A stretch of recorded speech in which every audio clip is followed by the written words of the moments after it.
একেকটা দিন মানুষের শুরু হয় এত তাড়া দিয়ে, আর একেকটা দিন মানুষের শুরু হয় এত খারাপ কিছু দিয়ে যে কি বলবো? সেটা হয়তো নিজেদের সাথে না ঘটলে তখন বোঝা যায় না।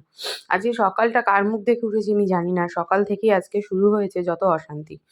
যাই হোক, সেই অশান্তি সমস্ত কিছু মানে নেগেটিভিটি কাটিয়ে পজিটিভ মনোভাব নিয়ে ভিডিও কিন্তু শুরু করেছি। আর যাই হয়ে যাক, ভিডিও তো করতে হবে, ভিডিও দিতেও হবে।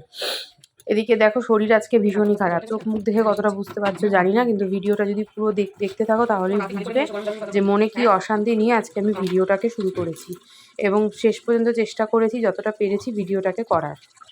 Good morning everyone, welcome back to my channel Puja লাইফস্টাইলে। আমি পূজা চলে এসেছি আবার একটা নতুন ভিডিও নিয়ে তোমাদের সামনে। আজকে সকালবেলা মনা যাবে ফিজিক্স পড়তে, 8টা থেকে ওর পড়া। আর শীতকালের সকালে 8টা মানেই হলো ভোর 5টার সমান। আমার তো তাই মনে হয়। এই 5টার সময় ঘুম থেকে উঠে রান্নাঘরে এসে কখন যেন 7:30 7টা বেজে গেল। আর তার মধ্যে যত রকম আজগুবি ঘটনাও ঘটে গেল। যাই হোক, 8টার সময় আজকে গণেশও বেরোবে, সাথে মেয়েও বেরোবে 8টায় নয়, বেরোবে ওরা 7:45 নাগাদ। আর তারই মধ্যে আমাকে সমস্ত কিছু গুছিয়ে ফেলতে হবে। এটা আমার কাছে বলতে পারো সকালবেলা একটা চ্যালেঞ্জের মতন। যখনই আমি ঘুম থেকে উঠি না কেন, আমাকে কাজ শেষ করতে হবে ওই 7:30 থেকে 7:45-র মধ্যে। এটা কি একটা বিরাট বড় চ্যালেঞ্জ না? তোমরাই বলো। আজকে রান্না করেছি হলো বাঁধাকপির ঘন্ট, যেটা সবার আগে করে নিয়েছি কারণ গণেশ রুটি দিয়ে ওটা নিয়ে যাবে। আর এদিকে বসিয়ে দিয়েছি এবার ডালটা সোমবার দিয়ে নেবো, ব্যাস তাহলে কিন্তু এদিকের কাজ শেষ। এবার যাবো স্নানে। স্নান করে পুরো রেডি হয়ে নিয়েছি, আর পুজো আমি দিতে পারবো না, মনা এসে পুজো দেবে। আর বললাম না, শরীরটা বিশেষ একটা ভালো নেই, তো কি করবো বলো, মেয়েকে তো আনতে যেতেই হবে। আর এখন গণেশের কাজের প্রেশারও বেড়ে গেছে, যে গণেশ এনে দিয়ে যাবে সেটাও হবে না। তো চলো বেরোই, কারণ দেরি হয়ে যাবে। রান্না তো আজকে সেরকম কিছু করতেই পারিনি, দেখি যদি দুপুরে পারি কিছু আর একটা করবো খানে। মানে আমার আর শরীরটা চলছে না। তার মধ্যে আজকে মাথাটাও খুব গরম হয়ে রয়েছে। মানে সকালবেলা না, আমরা যখন কাজ করি ভীষণ তাড়া। এই তাড়াটা কাউকে বোঝানোর নয়, ঠিক আছে? সেই পরিস্থিতিতে যদি কেউ এসে উটকো পাটকা কোনো কথা বলে না, মাথা তখন এমনিই গরম হয়ে যায়। যাই হোক, চলো সেগুলো অন্য কথা, এখন বেরোনো যাক। রীতিমতো হাঁপিয়ে ঘামিয়ে এত অব্দি এসেছি, আজকে একটু দেরি হয়ে যাচ্ছে। সকালে উঠে এত কাজ, আর শীতকালে যে সময়টা কীভাবে বয়ে যায় বোঝাই যায় না। আজকে দিনটা যে আমার কি খারাপ গেছে কি আর বলবো তোমাদের। সকালবেলা এসে ডালিয়ার খিচুড়ি আর বাঁধাকপি এই ছিল আমাদের সকালের ব্রেকফাস্ট। দুজনে মিলে করলাম। তারপর মনা দিয়ে নিল একটু পুজো। মনা পুজো দেওয়ার পর আমি যে সেই খাটে উঠেছি, মানে ওকে গরম জল করে দিয়ে নিয়ে আর কখন নেমেছি জানো? প্রথমে কিন্তু নর্মালিই শুয়েছিলাম, যে একটু পরে উঠবো, দরজাও দেখো তার জন্য খোলা, যে একটু পরে উঠবো, উঠে আবার কিছু কাজ থাকলে সেগুলো সারবো, এই জন্য নর্মালভাবেই কিন্তু শুয়ে বসে কাটাচ্ছিলাম। তো শেষে গিয়ে শরীরটা এত পরিমাণে খারাপ হয়ে গেছিল যে ঘুমিয়েই পড়েছি। সেই দুপুর 3টের সময় ঘুম থেকে উঠেছি।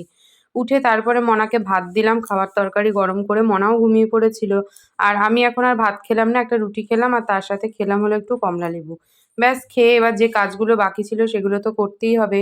সেই বললাম না যে সমস্ত নেগেটিভ এনার্জিকে দূর করতে হবে, করে নিয়ে পজিটিভভাবে কিন্তু কাজ করতে শুরু করেছি। আর তারই সাথে সাথে মনাকে বলছি, মনা সকাল দিয়ে যে শরীরটা খারাপ ছিল এখন কিন্তু একটু ফিট লাগছে। এই বলে নিজেকেও নিজে বোঝাচ্ছি যে এবার আমাকে কাজগুলো সব করতে হবে। নিয়েছি একটু বিস্কুট আর চা। মনা যেহেতু সবে ভাত খেলো, মনা বললো আমি আজকে চা খাবো না। আর এখন সব পড়তে ঢুকবে, জলটা ভরবো, ভরে চা বিস্কুট নিয়ে বসবো। আর প্রচণ্ড ঘুম পাচ্ছে। ঘুমও হলো না, ঠিক টাইমে খাওয়া হলো না, আজকে সবই ওলটপালট হয়ে গেল। কি হয় না, এক একটা দিনই যায় এরম বাজে। টিউশনি কমপ্লিট করে উঠলাম, উঠে মনা হচ্ছে মনাও পড়ছিল অনেকক্ষণ ধরে। যাই হোক, এখন বসিয়েছি হচ্ছে রাতের রান্না এখন পটল দিয়ে সিম দিয়ে একটা পাতুরি করব। মানে সিম পাতুরি হয়, গণেশ খেতে চেয়েছে, কিন্তু সিম আমি খাই না।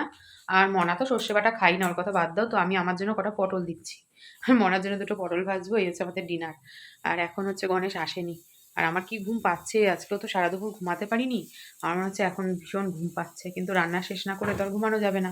রান্না শেষ করেও ঘুমাতে পারবো না। রান্না শেষ করার পরে আমার আরও অনেক কাজ আছে। দেখো, সিমটাকে না একটুখানি ভাপে বসিয়েছি। একটুখানি ভাপে না দিয়ে নিলে না সিমটা কচকচ করবে, মা বলে দিয়েছে বারবার সিমটা একটু ভাপ দিয়ে নিবি।